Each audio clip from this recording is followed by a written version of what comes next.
Hola estudiantes, bienvenidos de nuevo en esta ocasión a la sesión número 2 de la asignatura de biología.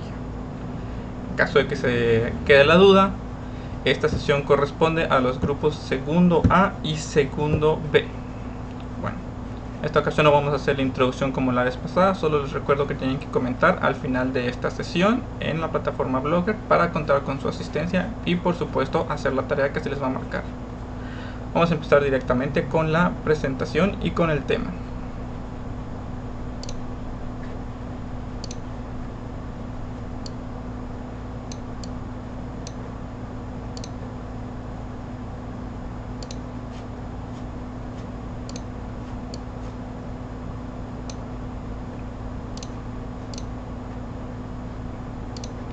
Bueno, el tema de hoy se trata de hormonas y reproducción. Como el nombre lo indica, vamos a estar hablando un poquito acerca de lo que son las hormonas, vamos a hablar de lo que son las glándulas, vamos a ver los diferentes tipos de glándulas y también vamos a hablar un poquito acerca de la reproducción humana. Ya se imaginarán por dónde va su tarea. Vamos a empezar con lo más básico de todo. ¿Qué es una hormona? Bueno, una hormona es una sustancia química cuya composición puede variar muchísimo, que tiene la capacidad de modificar las funciones de una o más células. Por supuesto, estamos hablando de el cuerpo de un animal, de un ser vivo, ¿okay?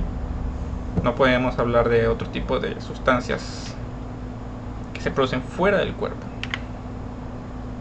Las hormonas, entonces, son producidas por el mismo cuerpo y son producidas en órganos especializados que reciben el nombre de glándulas endocrinas. Finalmente, el órgano afectado por una hormona específica recibe el nombre de órgano diana. Ahora, vamos a ahondar un poquito más acerca de estas hormonas. Pues básicamente, si prestamos atención a la explicación, entendemos que las hormonas son sustancias químicas que nuestro propio cuerpo produce para afectar a otra parte de nuestro cuerpo. Es decir, en cierta manera controlan mucho lo que está sucediendo en el interior de nuestro cuerpo. Hay una gran variedad de hormonas que controlan todo lo que está sucediendo. Estrógenos, hormonas sexuales, insulina, todas ellas tienen una función y son muy importantes para que nuestro cuerpo funcione correctamente. Ahora, yo mencioné durante la diapositiva anterior algo acerca de unos órganos especializados que se llaman glándulas. Bueno, ¿qué son las glándulas entonces? Las glándulas son un conjunto de células, entiéndase, es un órgano cuya función consiste en producir sustancias químicas útiles para el cuerpo. Específicamente, las glándulas endocrinas son las que producen hormonas, pero hay otro tipo de glándulas.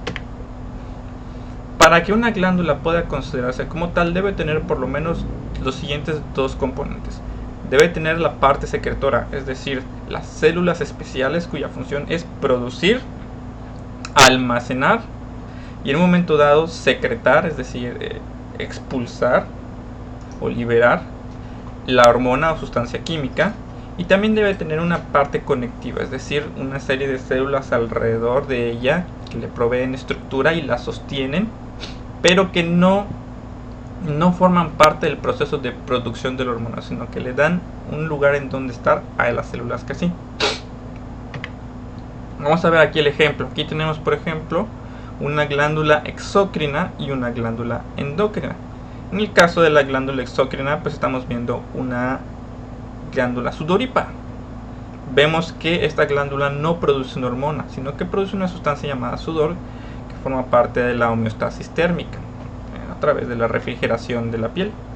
Mientras que en el otro ejemplo tenemos una glándula endocrina.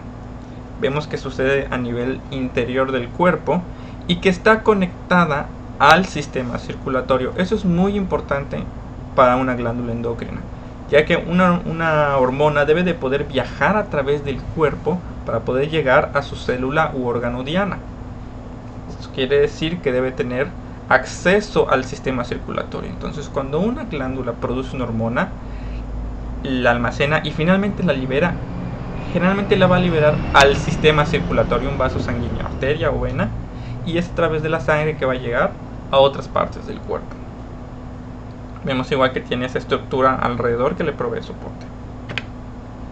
Bueno, vamos a ver ahora un poquito acerca de las diferentes glándulas que podemos encontrar en el cuerpo humano. ¿Sí? Para empezar, en la región del encéfalo, que vimos durante la sesión pasada, estamos hablando de la región craneal, tenemos dos, el hipotálamo y la glándula pituitaria. La glándula pituitaria también se le llama hipófisis. No se vayan a confundir porque hablemos de una o de otras. Pituitaria y hipófisis son lo mismo. Y trabajan en conjunto. No es coincidencia que la glándula pituitaria o hipófisis se le ponga como apodo la glándula maestra, ya que su función es controlar muchísimas de las funciones del cuerpo o incluso a otras glándulas. Por supuesto, a través de la secreción de hormonas. Y el hipotálamo pues trabaja junto con la glándula pituitaria, pero vamos a hablar de eso un poquito más adelante. Tenemos igual otras glándulas como las glándulas tiroides, que están ubicadas en esta zona, tanto en hombre como mujer. En los hombres suele ser un poquito más visible, aquí en el cuello, la dichosa manzana de Adán.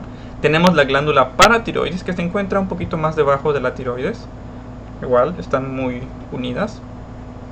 Tenemos las glándulas suprarrenales, que son estas pequeñas glándulas de color claro encima del riñón.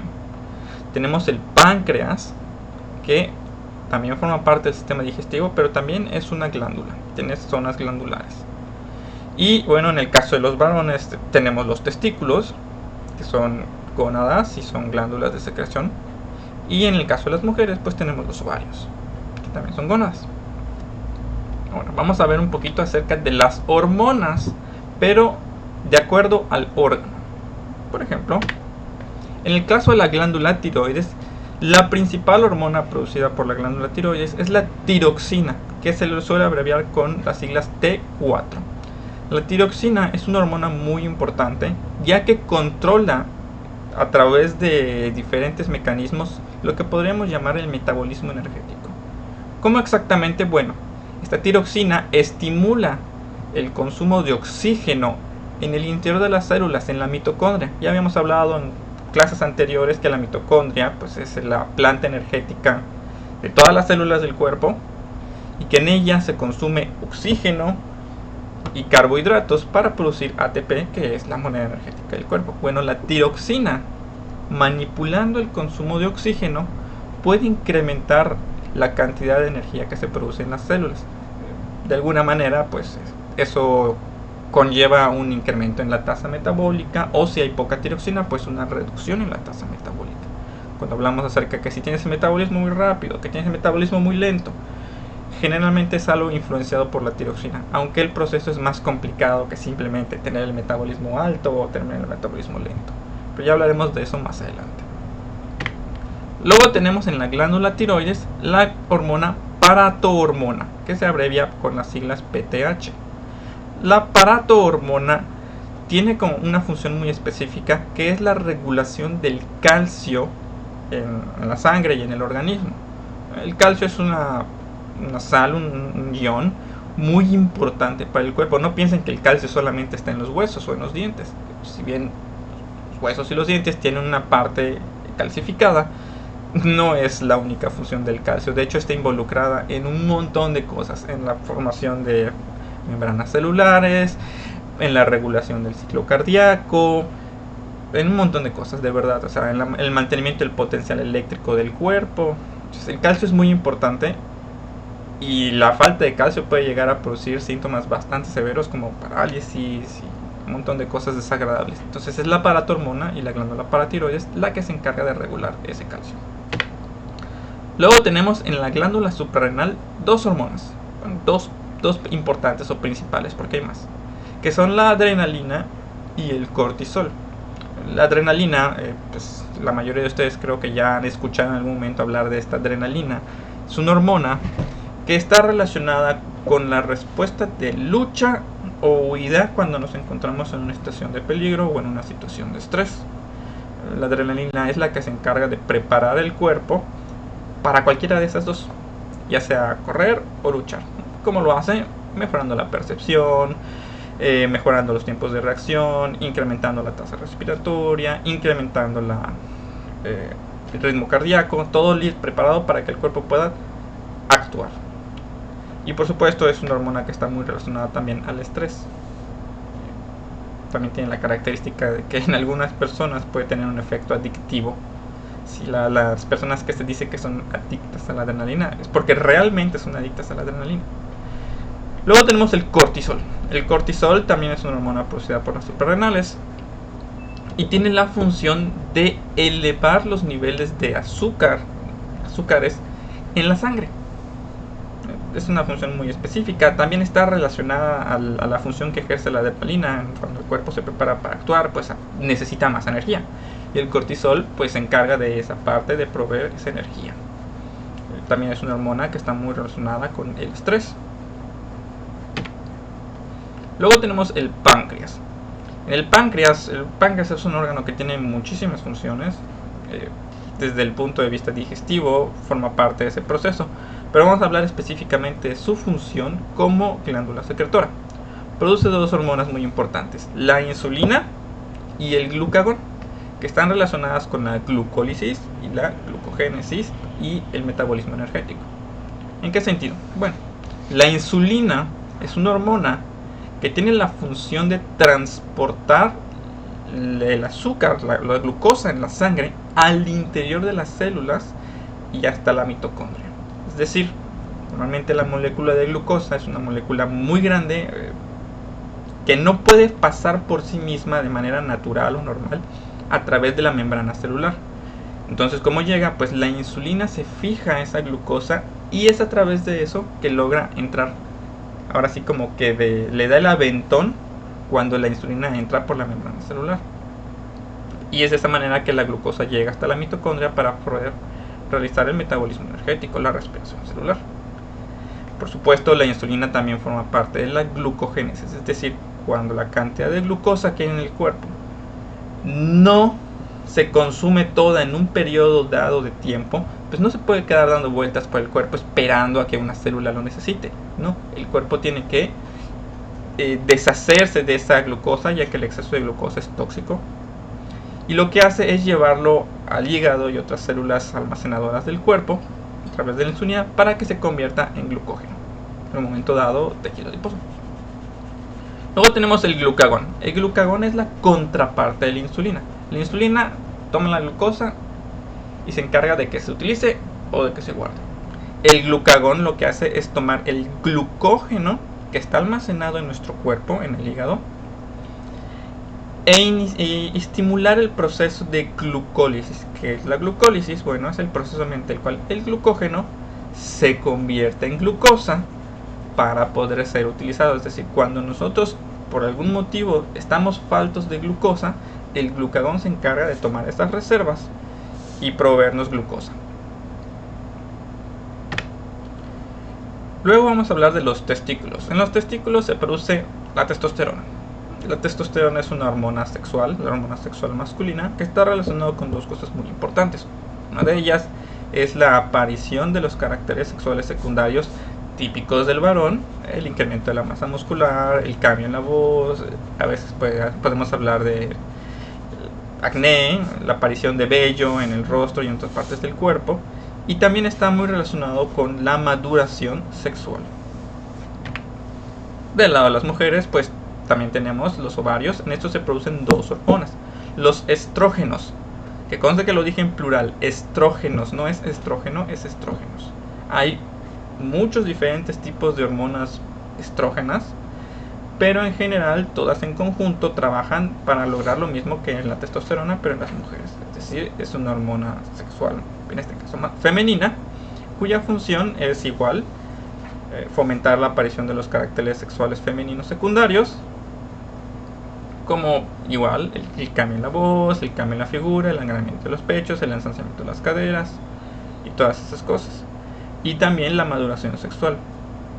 También tenemos la hormona progesterona. La hormona progesterona tiene una función muy específica, que es mantener el embarazo. Cuando una mujer está embarazada, es esta hormona la que entra en acción para asegurarse de que el embarazo pueda durar pues todo lo que tiene que durar. En el caso de las mujeres humanas, pues estamos hablando de aproximadamente 9 meses.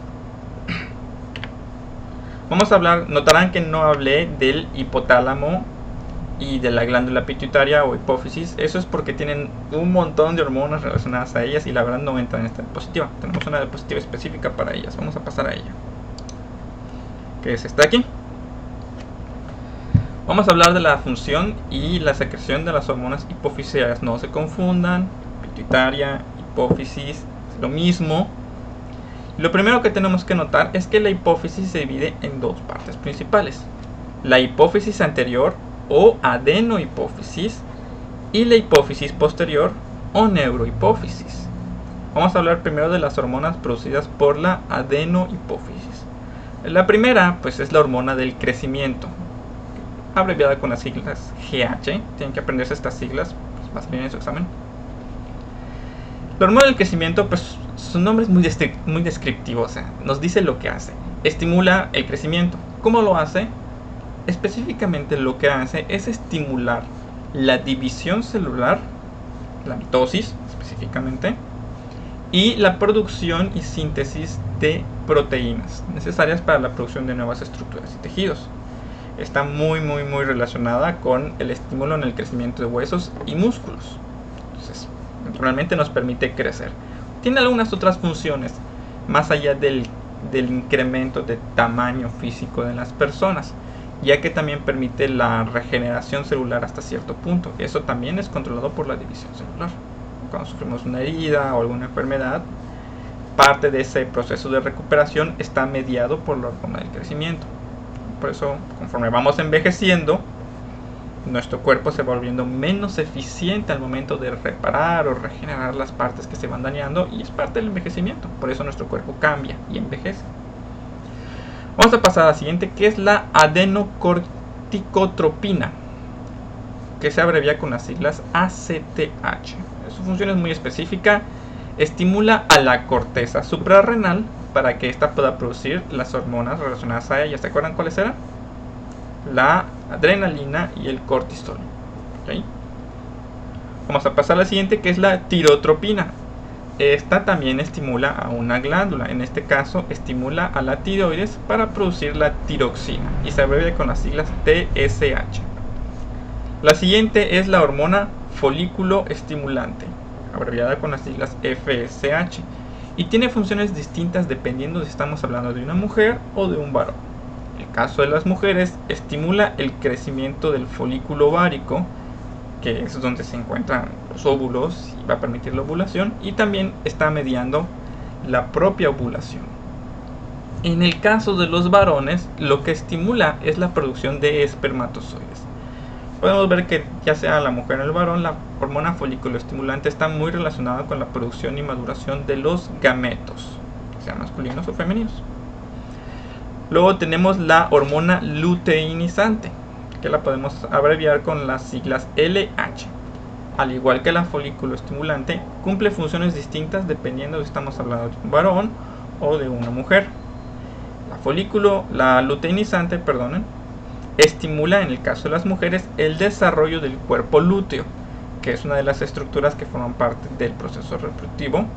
Produce hormonas y a través de eso también permite la liberación del ovocito, es decir, cuando el proceso de ovulación ya está completo, tenemos un óvulo maduro listo para continuar con el proceso de reproducción, es la hormona luteinizante la que da la instrucción de que ese óvulo sea liberado y pueda salir del ovario y realizar el viaje a través del sistema reproductor femenino.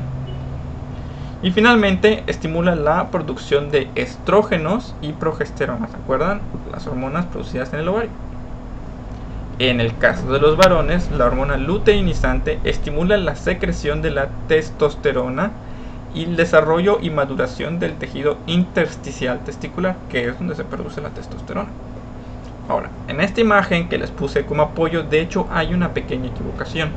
Nos menciona que la prolactina es producida por la neurohipófisis. Sin embargo, eso no es correcto. No vayan a tomar esto así literal, por favor, en sus anotaciones. Asegúrense de poner que la prolactina es producida por la adenohipófisis. ¿Okay? No se me vayan a confundir, no se vayan a ir con la finta, se los estoy diciendo. Entonces, la prolactina, que se abrevia con las siglas PRL, estimula el desarrollo de las glándulas mamarias y la secreción láctea. es decir, está relacionado con la producción de leche materna. Ahora sí vamos a hablar de las hormonas que son secretadas por la neurohipófisis, que son la hormona antidiurética y la oxitocina. Antes de hablar de ellas, vamos a mencionar algo muy curioso, que es que tanto la hormona antidiurética como la oxitocina en realidad no son producidas en la hipófisis o pituitaria, son producidas en el hipotálamo. Y lo único que hace la neurohipófisis es guardarlas, almacena esas hormonas y cuando son necesarias las libera al cuerpo, pero no las produce el hipotálamo. ¿Okay? Bueno, ahora sí. La hormona antidiurética, que podemos hablarla con las siglas ADH, está relacionada con la producción de orina. ¿En qué sentido? Determina la retención de agua a nivel de los riñones.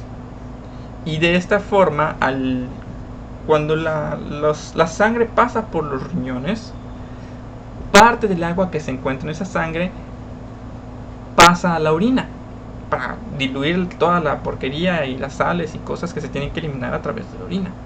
Lo que hace la hormona antidiurética es permitir que una vez que sale esa agua de la sangre, pueda una parte de ella regresar a la sangre para que pueda ser reutilizada. ¿Cuánta agua va a regresar? Bueno, ahí eso depende de cuánta hormona antidiurética esté presente en el cuerpo. Cuando hay mucha hormona antidiurética, generalmente cuando nos falta agua, se regresa una gran cantidad de agua. Que, por ejemplo, podemos observar esto cuando la orina sale muy concentrada. Típico, por la mañana, levantas, vas al baño por primera vez, haces pipí, y la orina tiende a salir de un color más oscuro y más concentrada. Eso se debe precisamente a que durante la noche, como no pasas varias horas sin tomar agua y tu cuerpo sigue trabajando, empezamos a pasar por una pequeña deshidratación, que no es algo malo, es normal, estamos durmiendo. Entonces nuestro cuerpo, conforme va pasando ese proceso, empieza a guardar más y más agua, trata de eliminar la menor cantidad posible. ¿Cómo lo hace? Pues a través de la hormona antidiurética. El agua es muy importante, no solamente, ya hemos hablado acerca de las funciones que cumple el agua, y uno de los efectos más visibles de la hormona antidiurética es que incrementa la tensión arterial. ¿Cómo? Pues si hay más agua en la sangre, tienes más sangre, y esa sangre genera volumen que presiona contra las paredes arteriales. Es importante para mantener la tensión arterial. Cuando se te baja la presión, pues ya sabemos lo que puede pasar. Entonces la hormona antidiurética ayuda a evitar esto. Luego tenemos la oxitocina. La oxitocina tiene dos funciones muy específicas, muy delimitadas, que son estimular la contracción de las paredes uterinas durante la labor de parto para favorecer la expulsión del feto. Y la otra es también en ese mismo momento que está sucediendo las contracciones y el parto, permite la liberación de la leche materna en las glándulas mamarias. Eso es muy interesante. ¿Por qué? Porque ya habíamos mencionado que la prolactina se encarga de la maduración de las glándulas mamarias y de la producción de leche. Pero solo con la prolactina, esa leche está atrapada en el interior de las glándulas mamarias. Es decir, la leche puede estar ahí, pero no puede ser expulsada, no puede ser liberada. Solamente cuando ya nace el bebé, a través de la oxitocina, finalmente se libera, se abren esos conductos mamarios y la leche puede salir en previsión a que pues, el bebé, el recién nacido, va a necesitar ser alimentado. Es un proceso bastante interesante, muy bien diseñado por la naturaleza. Bueno, vamos a continuar ya. No les mencioné lo que es el hipotálamo, disculpen. Les mencioné todas las hormonas que produce la hipófisis. El hipotálamo lo que hace es regular a la hipófisis. El hipotálamo produce una serie de hormonas, 8 para ser específicos, cuya función es controlar y darle instrucciones a la hipófisis. A su vez, la hipófisis pues lo que hace es producir un montón de hormonas para controlar y regular a un montón de glándulas más del cuerpo y otros órganos. Entonces el hipotálamo controla la hipófisis y la hipófisis controla al resto del cuerpo. Por eso se le llama la glándula maestra. También mencionamos que el hipotálamo es la encargada de producir la oxitocina y la hormona antidiurética. ahora sí vamos a continuar. Ya les expliqué cómo funcionan estas hormonas, pero por si se les olvida, no quieren volver a ver el video completo, pues les voy a dejar aquí la tablita donde les pongo el nombre de la hormona, con su abreviación si la hubiera, el órgano que la produce y un breve resumen de su función. La tiroxina, producida por la tiroides, regula el consumo de oxígeno y la producción de ATP y regula el metabolismo energético. No me voy a poner a leerlo otra vez, pero esta tablita está aquí para que ustedes puedan acceder cuando tengan la presentación.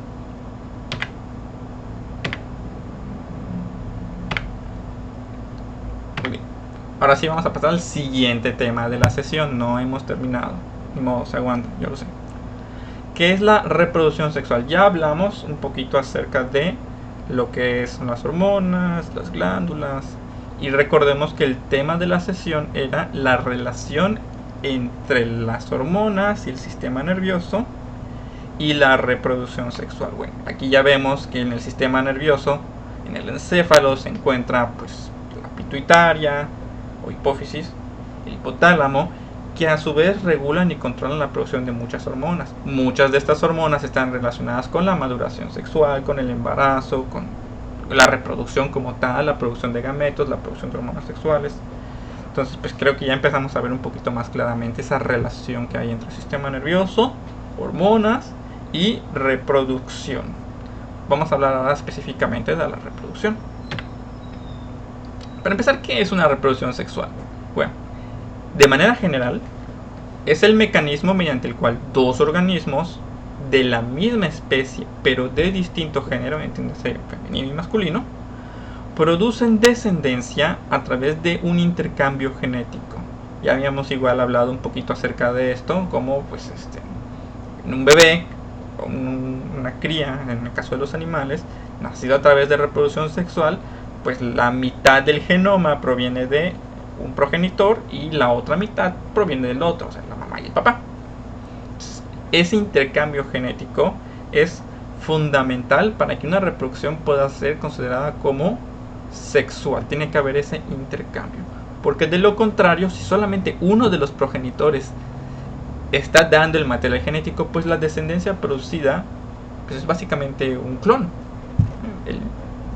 Eliminando las partes aleatorias que puedan aparecer por mutación, pues es un clon. Y la reproducción sexual, el intercambio genético, es muy importante para la evolución. Entonces eso igual ya lo habíamos mencionado. La reproducción sexual se realiza a través de la unión de células especializadas que reciben el nombre de gametos. Vamos a ver en este caso en los gametos humanos, pues estamos hablando del espermatozoide y del óvulo. Aquí en esta imagen podemos ver de forma muy detallada la estructura de los gametos, espermatozoide y óvulo. No es cierto, ya, en buena onda. Aquí sí ya podemos ver la estructura del espermatozoide y el óvulo. Que ahí vemos que el óvulo pues es esa célula que tiene una corona. Y esa corona precisamente es la que los espermatozoides tienen que atravesar. Y cuesta millones y millones de espermatozoides para lograr atravesarla, para poder finalmente llegar a la parte nuclear de la célula del óvulo. El espermatozoide pues tiene una cabeza, el núcleo y la cola o flagelo que le permite tener movilidad. Cabe mencionar que el óvulo pues es muchísimo más grande que el espermatozoide es microscópico y el óvulo pues es una de las células más grandes que existen. Entonces hay una diferencia bastante notable. Ya más adelante hablaremos con un poquito más de detalle de todo este proceso. Ya para terminar vamos a hablar un poquito acerca de la gametogénesis, y con esta imagen aquí súper exagerada. ¿Okay? La gametogénesis es el proceso mediante el cual se producen los gametos, ya sean masculinos o femeninos, espermatozoides u óvulos. Y recordemos que la gametogénesis tiene lugar gracias al proceso de meiosis, es decir, una meiosis, pues ya habíamos mencionado que es básicamente dos divisiones mitóticas que suceden una detrás de la otra, casi enseguidita, sin que haya una multiplicación del material genético entre ellas. Por ese motivo, el resultado de una meiosis siempre va a ser una célula, en este caso un gameto, con N cromosomas, es decir, la mitad del número genético normal para la especie de la que estemos hablando, que reciben el nombre de células haploides. Vamos a ver un poquito acerca de la espermatogénesis, que es el proceso gametogenético de los varones para producir espermatozoides. Vemos cómo hay una primera división, una segunda división, y vemos cómo el número de cromosomas baja de 46, que son 44 somáticos, más 2 cromosomas sexuales, X y Y, y pasan a ser 22 somáticos y un cromosoma sexual por espermatozoide, que o le toca el X o le toca el Y. ¿Ok? Bueno, entonces, unas cuantas consideraciones acerca de la espermatogénesis es que la espermatogénesis sucede a lo largo de la vida natural del varón, es decir, un varón, un hombre, macho, como le quieras decir, se mantiene fértil prácticamente una vez que alcanza su maduración sexual, prácticamente durante el resto de su vida. Así tenga 80 años el señor o el viejito, todavía es fértil. La calidad del material genético de los espermatozoides sí se reduce, pero técnicamente todavía es capaz de reproducirse. Eso es algo a tener en cuenta. También hay que mencionar que es el espermatozoide el que va a determinar el sexo de un hijo, porque puede ser X o puede ser Y. Sabemos que los cromosomas sexuales en un varón pues son X y Y, entonces le toca a uno, le toca al otro, mientras que en la mujer los cromosomas sexuales de una mujer son X y X. Entonces cuando hay esa división de los cromosomas sexuales, pues no hay de dónde escoger, o le toca X o le toca X. Entonces es cuando llega el espermatozoide y se mezcla con esa X, aquí como lo vemos en esta imagen, que se determina el sexo del bebé. Si el espermatozoide resulta que trae un cromosoma X, pues lo mezclas con el X de que trae el óvulo de cajón y pues te da una niña. Si de casualidad trae un Y, pues Y más X, pues te da un varón. Vamos a hablar ahora acerca de la ovogénesis. Igual, la ovogénesis es un proceso meiótico, pero tiene algo muy interesante. Mientras que en la espermatogénesis, al final de este proceso, obtenemos 4 espermatozoides viables, completitos, funcionales. En el caso de la ovogénesis, obtenemos solo un óvulo. Si vemos aquí, cuando sucede la primera división meiótica, uno de ellos se convierte en un ovocito en proceso de creación y el otro se convierte en un corpúsculo polar que ya no se vuelve a dividir. Este corpúsculo polar básicamente es un óvulo que ya no puede terminar su maduración. Tiene otra función, pero solamente uno de ellos. Esto tiene mucho que ver con el almacenamiento de vitelo, que es la sustancia mediante la cual se almacena la energía necesaria para iniciar el proceso reproductivo antes de que haya una placenta y un cordón umbilical. ¿Okay? Y luego, cuando se da la segunda división meiótica, este ovocito que está en proceso de formación se vuelve a dividir de nuevo. Uno de los dos resultados de la división se vuelve a convertir en un corpúsculo polar y solo uno de los otros finalmente puede terminar su formación y convertirse en un óvulo. Es decir, la espermatogénesis tenemos 4 espermatozoides completitos. En la ovogénesis solo obtenemos un óvulo por cada ovocito. Entonces es algo a tener en cuenta. Además, el número de óvulos y ovocitos disponibles en el caso de las mujeres está determinado antes del nacimiento. Es decir, las mujeres nacen con una cantidad limitada de óvulos disponibles para ser liberados. Y conforme una vez que la mujer alcanza la maduración sexual, esos ovocitos empiezan a ser liberados, se quedan a mitad del proceso de ovogénesis y cuando llega la maduración lo terminan, pero uno por uno, en orden, que son los ciclos menstruales y los procesos ovulares mensuales, casi mensuales, que se van dando. Eso quiere decir que llega a un momento en la vida de la mujer en el que finalmente se queda sin óvulos. Y una vez que ese momento sucede, pues esa mujer ya no puede reproducirse, pierde la fertilidad, que es lo que conocemos pues como el proceso menopáusico, cuando finalmente ya no puede continuar la reproducción porque se gastaron los ovocitos. ¿Sí?